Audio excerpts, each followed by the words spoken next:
So I was diagnosed in September 2015. Certainly, in essence, it made sense of something, and we knew something was going on, but it's certainly very shocking, overwhelming. I think sometimes you feel like you get run over by a truck and you're not quite certain what hit you. I did briefly look at the internet, and that's just, I could recognize at least up front that a lot of the citations that came up back and then were really old, and I decided rightfully not to pay attention to them. So went to my local hematologist, who's actually is a myeloma specialist, and got put into, actually they had a phase 3 trial going on at the time. It was for myeloma speak, KRD versus VRD. And so I got put into the trial right from the front. So I got put in the Kyprolis arm. And I did eight monthly cycles of induction twice a week, Monday, Tuesday for infusion 3 weeks out of 4 with Revlimid.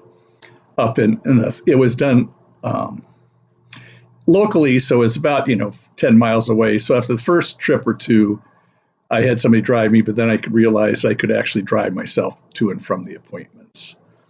And so, like I said, we did that 8 months. Halfway, the initial discussion was probably going to go to a stem cell transplant, which we did.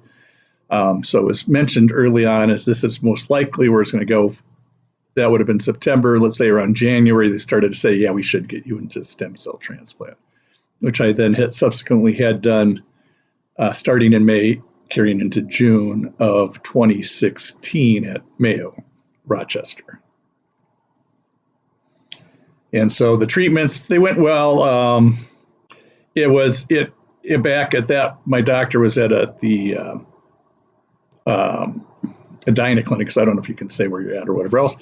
And actually, that's where I ran across a lot of people from the myeloma support group that were very friendly and going twice a week for extended times because it's a pretty slow infusion. You got to meet people. So that was actually the talking to people at infusion and the support group was a blessing to help along to say, this isn't the end of the world.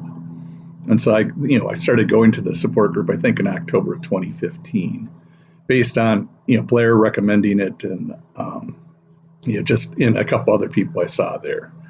So it's always the community that helps you through stuff. You start talking about it, it becomes a little more manageable. And then you go to the support group and you hear other stories and realize you're not in this alone.